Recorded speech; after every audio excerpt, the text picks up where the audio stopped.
Roughing It by Mark Twain, Chapter 41. Captain Nye was very ill indeed, with spasmodic rheumatism, but the old gentleman was himself, which is to say, he was kind-hearted and agreeable when comfortable, but a singularly violent wildcat when things did not go well. He would be smiling along pleasantly enough, when a sudden spasm of his disease would take him and he would go out of his smile into a perfect fury. He would groan and wail and howl with the anguish, and fill up the odd chinks with the most elaborate profanity that strong convictions and a fine fancy could contrive. With fair opportunity he could swear very well and handle his adjectives with considerable judgment, but when the spasm was on him it was painful to listen to him, he was so awkward.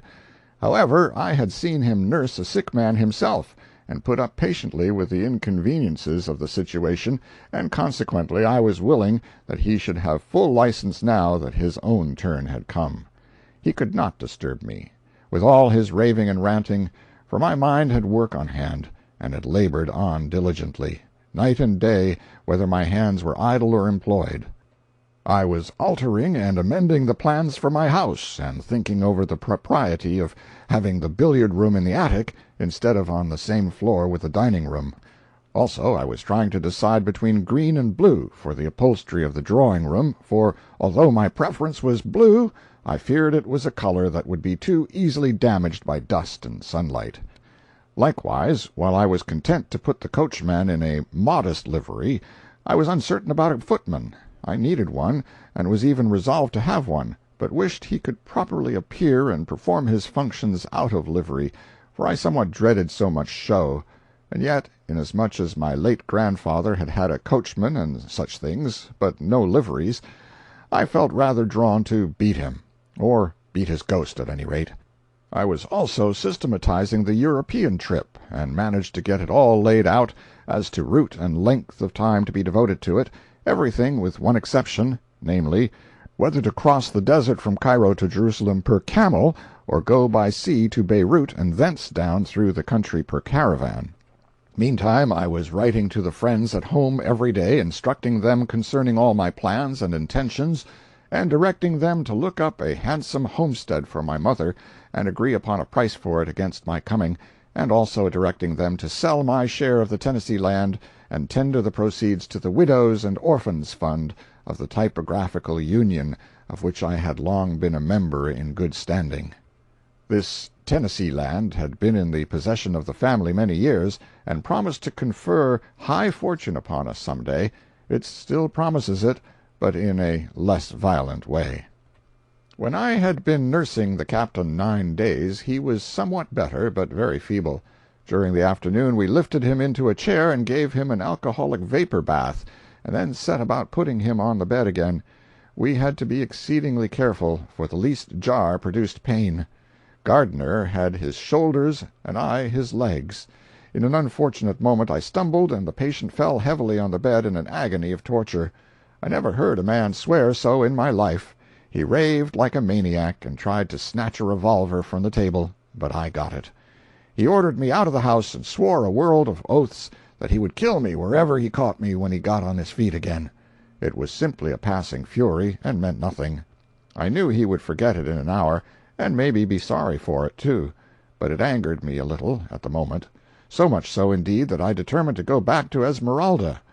I thought he was able to get along alone now, since he was on the war-path. I took supper, and as soon as the moon rose, began my 9-mile journey on foot. Even millionaires needed no horses in those days for a mere 9-mile jaunt without baggage. As I raised the hill overlooking the town, it lacked 15 minutes of 12.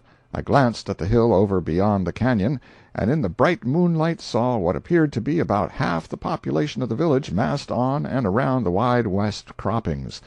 My heart gave an exulting bound, and I said to myself, "They have made a new strike tonight, and struck it richer than ever, no doubt." I started over there, but gave it up. I said the strick would keep, and I had climbed hill enough for one night. I went on down through the town, and as I was passing a little German bakery, a woman ran out and begged me to come in and help her. She said her husband had a fit. I went in, and judged she was right.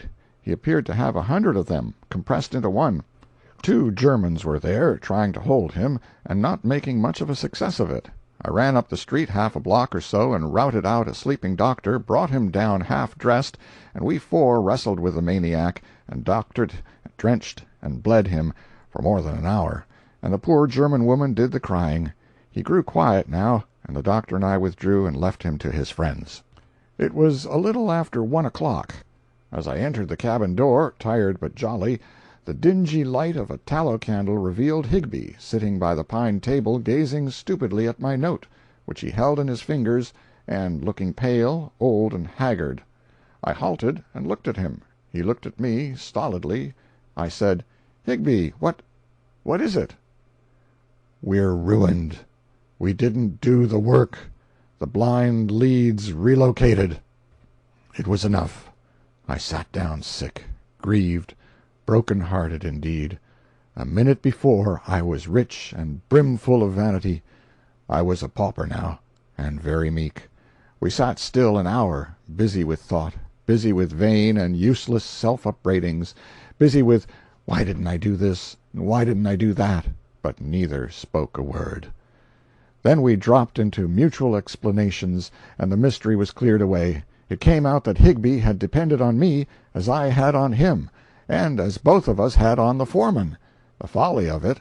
It was the first time that ever staid and steadfast Higbie had left an important matter to chance, or failed to be true to his full share of a responsibility. But he had never seen my note till this moment, and this moment was the first time he had been in the cabin since the day he had seen me last. He also had left a note for me, on that same fatal afternoon, had ridden up on horseback, and looked through the window, and being in a hurry and not seeing me, had tossed the note into the cabin through a broken pane. Here it was, on the floor, where it had remained, undisturbed, for 9 days. "Don't fail to do the work before the 10 days expire. W. has passed through and given me notice. I am to join him at Mono Lake, and we shall go on from there tonight. He says he will find it this time, sure. Cal." W. meant Whiteman, of course, that thrice accursed cement. That was the way of it. An old miner like Higbie could no more withstand the fascination of a mysterious mining excitement like this cement foolishness than he would refrain from eating when he was famishing. Higbie had been dreaming about the marvelous cement for months, and now, against his better judgment, he had gone off and taken the chances on my keeping secure a mine worth 1,000,000 undiscovered cement veins. They had not been followed this time. His riding out of town in broad daylight was such a commonplace thing to do that it had not attracted any attention. He said they prosecuted their search in the fastnesses of the mountains during 9 days without success. They could not find the cement. Then a ghastly fear came over him that something might have happened to prevent the doing of the necessary work to hold the blind lead, though indeed he thought such a thing hardly possible, and forthwith he started home with all speed. He would have reached Esmeralda in time, but his horse broke down and he had to walk a great part of the distance. And so it happened that as he came into Esmeralda by one road, I entered it by another. His was the superior energy, however, for he went straight to the Wide West, instead of turning aside as I had done, and he arrived there about 5 or 10 minutes too late. The notice was already up, the relocation of our mine completed beyond recall, and the crowd rapidly dispersing. He learned some facts before he left the ground. The foreman had not been seen about the streets since the night we had located the mine. A telegram had called him to California on a matter of life and death, it was said. At any rate, he had done no work, and the watchful eyes of the community were taking note of the fact. At midnight of this woeful 10th day the ledge would be relocatable, and by 11 o'clock the hill was black with men prepared to do the relocating. That was the crowd I had seen when I fancied a new strike had been made, idiot that I was. We 3 had the same right to relocate the lead that other people had, provided we were quick enough. As midnight was announced, 14 men, duly armed and ready to back their proceedings, put up their notice and proclaimed their ownership of the blind lead under the new name of Johnson.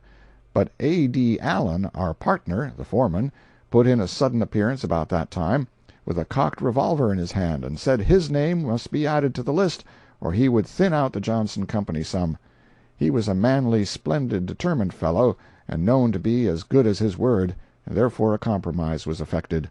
They put in his name for 100 feet, reserving to themselves the customary 200 feet each. Such was the history of the night's events, as Higbie gathered from a friend on the way home. Higbie and I cleared out on a new mining excitement the next morning, glad to get away from the scene of our sufferings, and after a month or two of hardship and disappointment, returned to Esmeralda once more.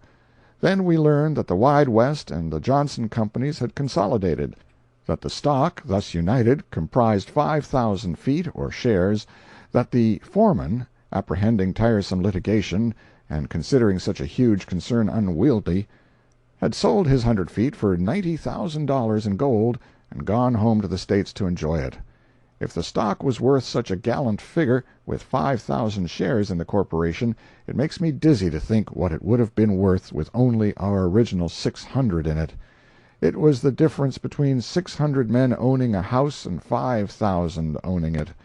We would have been millionaires if we'd only worked with pick and spade one little day on our property, and so secured our ownership. It reads like a wild fancy sketch, but the evidence of many witnesses, and likewise that of the official records of Esmeralda district, is easily obtainable in proof that it is a true history. I can always have it to say that I was absolutely and unquestionably worth $1,000,000 once, for 10 days. A year ago my esteemed and in every way estimable old millionaire partner Higbie wrote me from an obscure little mining camp in California that after 9 or 10 years of buffetings and hard striving he was at last in a position where he could command $2,500, and said he meant to go into the fruit business in a modest way. How such a thought would have insulted him the night we lay in our cabin planning European trips and brownstone houses on Russian Hill. End of chapter 41.